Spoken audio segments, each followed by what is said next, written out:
Pour oublier une seule critique, le cerveau a besoin de 5 compliments.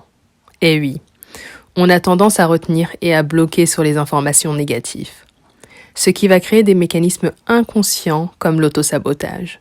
Pour en parler, j'ai reçu le docteur Fanny Bauer-Moty, psychologue, psychanalyste et auteur. Bienvenue sur Médita le podcast. Mon prénom est Dado. Connais-tu ce proverbe africain qui dit « C'est au bout de la vieille corde qu'on tisse la nouvelle ». Médita, c'est bien plus qu'un podcast. C'est une découverte de soi. C'est la compréhension et la guérison de ses propres blessures. Ce sont des transferts d'énergie positive. Ce sont des stratégies professionnelles. C'est tout simplement un espace de bien-être et de bienveillance pour toute femme qui aspire à se transformer, à guérir de ses maux, à se redécouvrir et à trouver sa voie. Aujourd'hui, je suis avec Fanny Bauer-Moty, qui est psychologue, psychanalyste et auteure. Bonjour Fanny. Bonjour. Déjà, je tenais à te remercier d'avoir accepté cette invitation. Ça me fait plaisir de te recevoir sur ce podcast. Alors moi aussi, je suis ravie de participer à ton projet que je trouve déjà très intéressant par la porte de parole que tu offres à diverses personnes. Donc, contente d'être parmi vous. Merci. Alors, dans cet épisode, on va aborder la notion de l'autosabotage, de l'autodestruction. Mais avant d'entrer dans le vif du sujet, est-ce que tu pourrais te présenter? Alors bon, une présentation, c'est toujours difficile en quelques minutes. Que dire? Tu as déjà dit beaucoup. Mais effectivement, je suis psychologue. Je suis aussi docteur en psychologie et psychopathologie, qui veut dire que mon approche est une approche de la psychologie clinique. Mm, Euh, et puis, je travaille beaucoup effectivement sur tout ce qui peut être les mouvements de nos âmes, de notre inconscient. Tout ce mm. qui fait que parfois on croit décider et qu'on ne décide pas. Tout ce qui Oui, fait que parfois on prend le mauvais chemin. Et puis finalement, ça mène à autre part que là où on aurait voulu aller. Tout ce qui fait d'accord, parfois aussi qu'on porte une grande mémoire en soi, comme la mémoire transgénérationnelle, la mémoire de nos exactement. aïeux, qui joue aussi dans l'autosabotage. Donc Mm. voilà, tous ces espaces, je travaille dessus. D'accord, super. Ben, en parlant d'autosabotage, est-ce qu'on pourrait définir ce que c'est l'autosabotage, l'autodestruction? Oui, alors l'autosabotage ou l'autodestruction, c'est finalement une manière d'être connecté à ses projets, où on va soi-même mettre en place tout un système qui va créer de la destruction. Donc, c'est pourquoi on appelle de l'autodestruction. Mhm. Euh, je peux donner quelques exemples. Ce serait par exemple le fait d'avoir un grand projet de voyage, d'être persuadé qu'on fait tout pour pouvoir le faire, et puis finalement, quand on regarde de près, on s'est arrangé pour y mettre des éléments qui vont rendre le voyage impossible. Ça Mhm. pourrait être un avocat qui s'entraîne extrêmement bien sur ses plaidoiries, et puis finalement, il y a toujours un élément qui fait qu'il les rate, et quand on regarde de près, dans sa manière d'apprendre ou de se plonger dans son dossier, il y met du sabotage. Par exemple, il oublie des éléments, ou il oublie des facettes de ce dossier. Alors, je t'ai donné deux exemples, mais ça peut se décliner de mille et une manières, et on peut tous avoir de l'autodestruction en soi. L'autodestruction, c'est des phases d'une vie. Mhm. Donc, on peut en avoir à certains moments et pas à d'autres. De même, élément important, l'autodestruction, pour certains, va situer dans le monde professionnel. Pour Mhm. d'autres, ça va se situer dans le monde amoureux. Mhm. Donc, ça ne concerne pas toutes les facettes de nos D'accord. vies. Et du coup, c'est complètement inconscient. Et je pense que le plus difficile, c'est d'aller identifier ces mécanismes, étant donné que c'est inconscient, je pense, non? Oui, tout à fait. Effectivement, c'est des mécanismes inconscients. Et donc, l'inconscient, tu le sais, vous le savez sûrement pour ceux qui nous écoutent, c'est Mhm. cette zone de nous auquel on n'a pas vraiment accès. Celle qui est faite Mhm. des souvenirs qu'on a oubliés, Exactement. qui restent là, celles qui Mhm. sont faites de nos traumas, de nos Mhm. douleurs.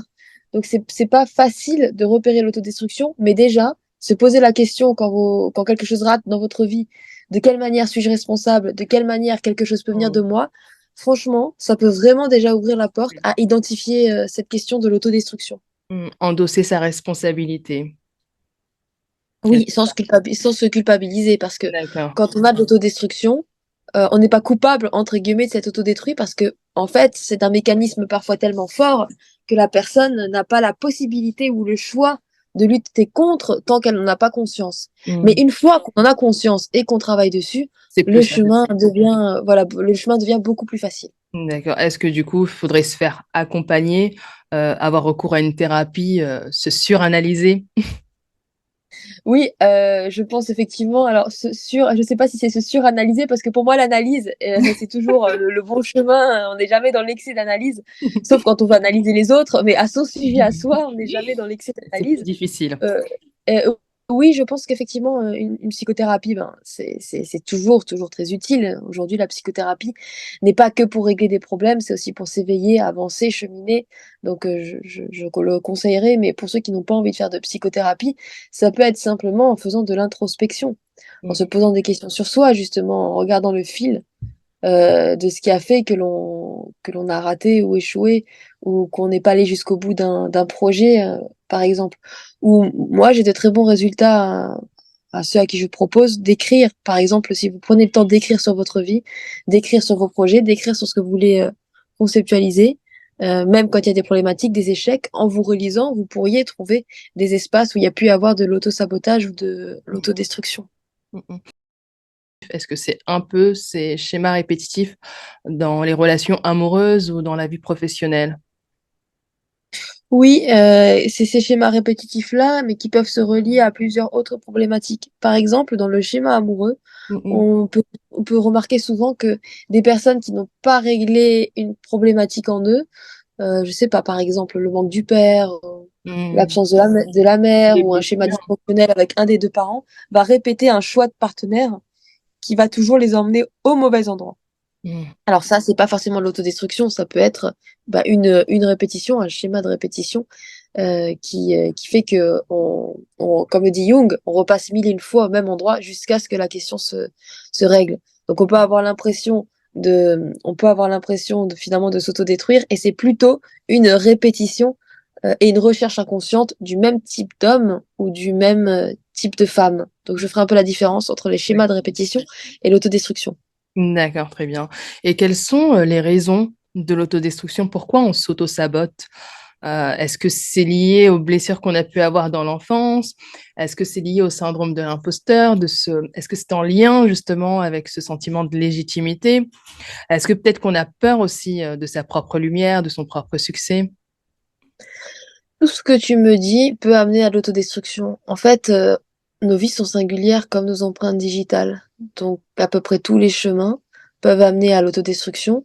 Et c'est pour ça qu'il faut avoir recours à l'analyse et à l'introspection pour comprendre de quelle manière on se sabote et pourquoi on se sabote. Mmh, mmh mh. Par exemple, la peur de sa lumière, il faudra aller plus profond. Pourquoi, Mmh. comment? Est-ce que ça vient de mauvais regards qu'on n'a pas reçus? Est-ce que ça vient de personnes manquantes dans sa propre vie? Est-ce que ça vient d'une fratrie où on s'est senti le petit dernier, on a eu l'impression de ne pas avoir été vu? Tu vois, il faut descendre la chaîne de cause à effet autant qu'on le peut pour mieux comprendre pourquoi l'autodestruction apparaît à cet endroit-là. Mmh.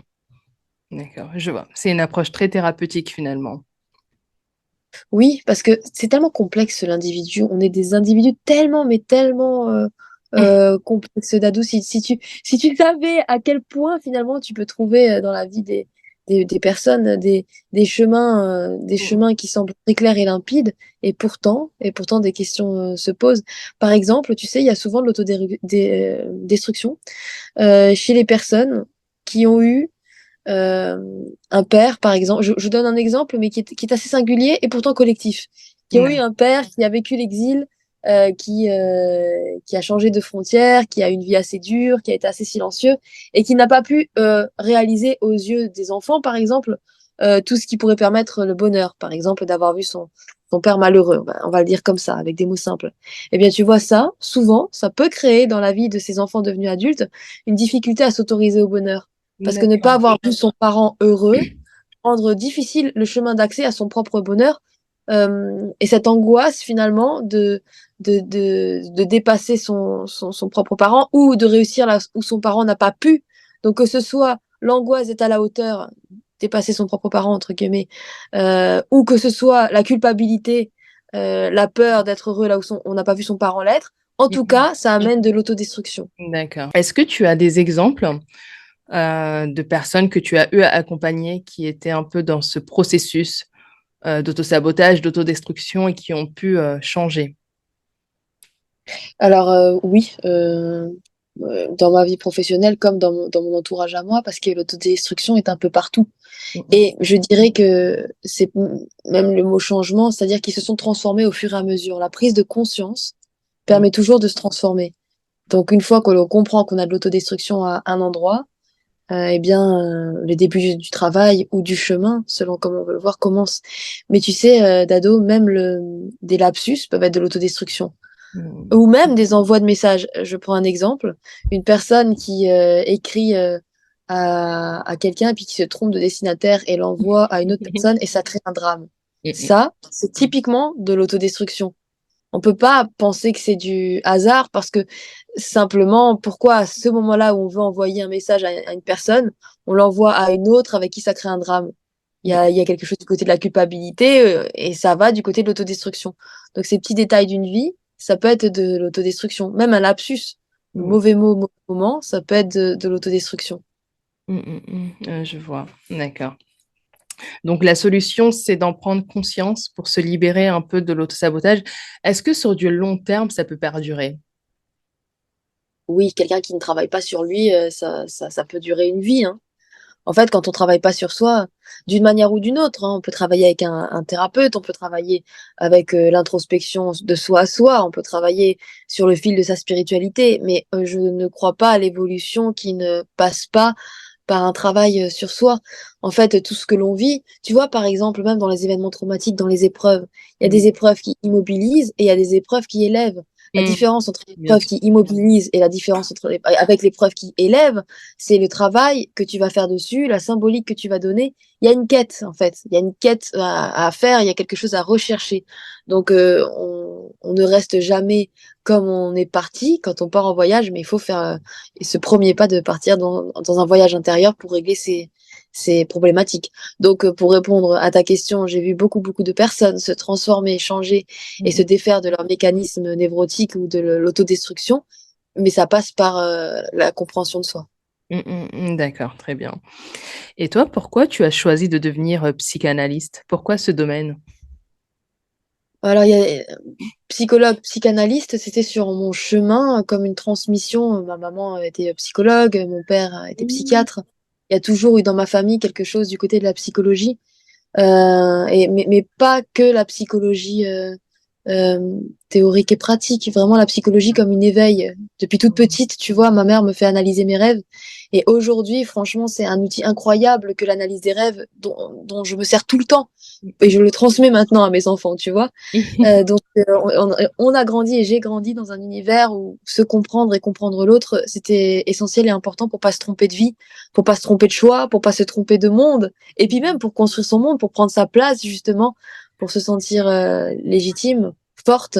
mm, Donc ça m'a beaucoup aidé la psychologie que j'ai reçue en héritage et après sur mon chemin, j'en ai voulu faire mon métier mm, mm, et j'en suis tellement heureuse parce que tu vois, Dado, franchement, j'ai jamais l'impression de travailler. C'est mm, un métier tellement particulier que finalement, je me sens toujours dans le sens jour après jour. Donc voilà, une transmission qui est devenue vraiment un outil que j'ai fait mien et qui m'apporte beaucoup, même dans ma propre vie à moi. Ben oui, c'est une grosse, je trouve que c'est une très bonne ressource, la psychologie, la psychanalyse et surtout de pouvoir faire sa propre introspection.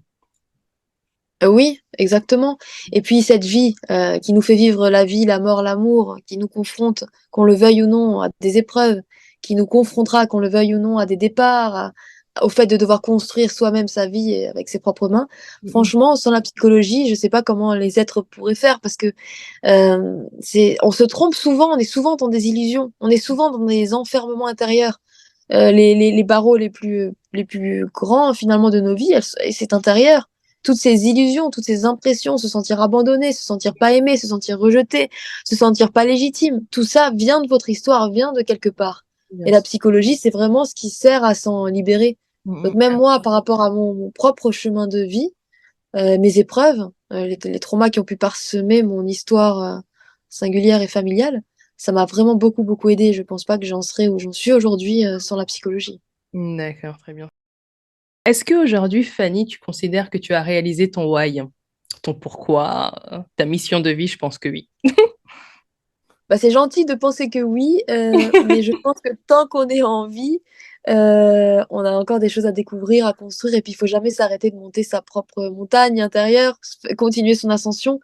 Donc, je pense que j'ai encore beaucoup à apprendre sur mon je suis, que j'ai beaucoup à apprendre sur ce que je dois continuer à faire. C'est vrai que de l'extérieur, on peut avoir l'impression que beaucoup de choses ont été faites, mais Mm. à l'intérieur de moi, j'ai encore beaucoup de questions. D'accord, d'accord, je vois. Et toi aujourd'hui, parce que moi je regarde un peu ton Instagram, les vidéos, et j'aime beaucoup la manière dont tu parles, dont tu expliques les choses. Et c'est vrai que c'est très motivant, c'est très inspirant. Et qu'est-ce que tu dirais aujourd'hui aux femmes qui manquent de confiance en elles, aux femmes qui ne se sentent pas toujours légitimes, qui portent avec elles finalement des traumas ou des épreuves assez lourdes sur leurs épaules? Qu'est-ce que tu leur dirais, toi, en tant que psychanalyste et aussi en tant que Fanny? Ben, je leur dirais que il ne faut pas perdre de temps à prendre sa place. Et Mm. qu'en fait, tout ça, ces sensations, comme je disais tout à l'heure, de légitimité ou de se sentir pas à la hauteur, pas assez, ça vient d'une histoire traumatique, ça vient parfois de l'histoire transgénérationnelle traumatique. Je le précise parce que certaines femmes et hommes en face de moi vont me dire, mais moi, tout s'est bien passé et je ne comprends pas pourquoi je manque de en moi. C'est Et l'orgueil. en fait, parfois, ça nous concerne pas nous, ça concerne nos aïeux. Donc, je Mm. leur dirais qu'il faut vraiment arriver à se dire on est unique. Chacun de nous, même s'il y a des variables universelles, porte de l'unique. Il n'y a aucune autre personne, par exemple, qui s'appelle Dado dans le monde et qui fait un podcast et qui a ton histoire, ta Mm. vie, ton regard. Donc il y a quelque chose d'unique dans chacun d'entre nous. Donc même cette phrase de dire d'autres le font mieux que moi ou d'autres le feraient mieux que moi, elle est inutile parce que en fait personne ne ferait la même chose que vous exactement, puisque tout ce que l'on fait vient d'une histoire, vient d'une marche qui a été faite d'une certaine manière très précise. Donc à quel point finalement c'est incroyable et merveilleux de se dire quand même on est tout à fait unique. Et Mm. donc cette manière-là finalement peut-être de se vivre soi permet de s'affranchir déjà de tout ce qui sont ses pensées c'est inutile ou d'autres que soit le ferait mieux. Maintenant, tu sais, Dado, moi j'ai eu un enseignant de vie très puissant, c'est la mort, parce que j'ai perdu beaucoup de proches. Et ça m'a donné un rapport au temps très différent. D'accord. C'est-à-dire qu'en fait, on n'a pas le temps, je dirais, de douter de soi. On n'a pas le temps de se dire je lance le projet demain, après-demain, après-après-demain, parce que peut-être que vous serez déjà parti, on sera déjà loin, et donc bah, effectivement, rien ne sera sorti, et puis ce sera la vie, et tout le monde l'oubliera.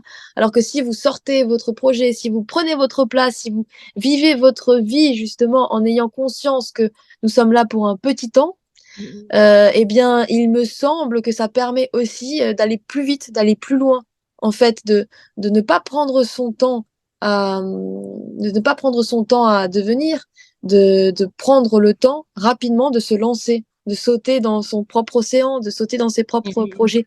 Il n'y a aucune utilité à attendre. À Mm. moins que vous attendiez en étant dans la création, à moins que vous attendiez en vous préparant, à moins que vous soyez non pas dans une posture attentionniste, mais dans une posture constructive. Et donc peut-être qu'il vous faut du temps pour vivre certaines choses. Mais si vous n'avez pas de plan et que vous êtes juste en train de vous dire demain, demain, demain, ou je n'y arrive pas, ou je ne peux pas, eh ben c'est profondément dommage parce que vos jours passent et vous n'y arrivez pas. Et ce que m'a appris la mort, c'est donc que il y aura une fin. Et Mm. moi, j'ai envie, avant cette fin-là, d'avoir fait mon maximum. Et je pense que ça me motive beaucoup. Moi, je me pose peu de questions quand je fais quelque chose pour les réseaux sociaux, je le mets en ligne et puis c'est fini. Mm. Mm. Je vois qu'autour de moi, il y a beaucoup de personnes qui vont se poser beaucoup de questions. Exactement. Et parfois, il faut s'autoriser à foncer. Tout à fait. Ça me fait penser à un post que j'avais fait sur LinkedIn sur les personnes qui osent pas forcément lancer leur podcast ou leurs médias. Et je me disais maintenant, enfin moi, il y a 2 ans, 3 ans, je me suis dit, ben, je fais les choses aussi imparfaites en fait qu'elles sont. C'est-à-dire, je me prends plus la tête, mais je publie. Et c'est vrai que fut un temps, je réfléchissais beaucoup avant de mettre en ligne. Je me posais beaucoup de questions, je revérifiais le contenu, je regardais. Et finalement, parfois, je ne postais pas. Et ce qui est dommage, justement, arriver à ce moment où on ne poste pas, parce que ce que tu disais, l'imperfection, parfois c'est la perfection. Parce que dans le Exactement. cadre, par exemple, des entretiens, des podcasts ou de la parole, on peut pas dire qu'il y a de la perfection. Oui. Non, les deux en fait. On peut pas dire qu'il y a de la perfection ou de l'imperfection parce que tout ce qui va se dire, même parfois mal se dire, tout ce qui peut arriver, c'est la manière de dire, le style, de toute façon, c'est très personnel et ça crée un mouvement. Donc, vous allez avoir sûrement Dado, tu l'as déjà eu, et moi aussi, parce que je fais aussi un podcast, des interlocuteurs différents les uns des Oui. autres. Mais en fait, le fait de penser qu'il peut y avoir la perfection de l'imperfection enferme. Tu parlais tout à l'heure justement de la névrose de l'imposteur, ou les perfectionnistes. Souvent, les perfectionnistes sont des personnes qui ont de la névrose et finalement, elles attendent une perfection qui ne peut pas arriver. Parce que celui qui regarde avec un regard critique trouvera toujours quelque chose à critiquer. Bien sûr. Celui qui arrive à regarder avec bienveillance ses projets, il verra beaucoup plus de lumière. Et de toute façon, quand on écoute un podcast, par exemple, on ne traque pas l'erreur, la faute ou ce qui aurait pu être différemment dit. On est juste en train d'entendre. Donc, effectivement, ça rejoint ce que je disais tout à l'heure, ton témoignage, et je pense que c'est important que les gens osent se lancer sans attendre leur impression de perfection. D'accord, tout à fait. En tout cas, merci beaucoup, Fanny. Merci beaucoup d'avoir accepté l'invitation. C'était très C'est enrichissant. pour moi aussi, et j'étais contente d'être avec toi dans cet entretien et de participer à ton podcast. Il n'y a pas de souci.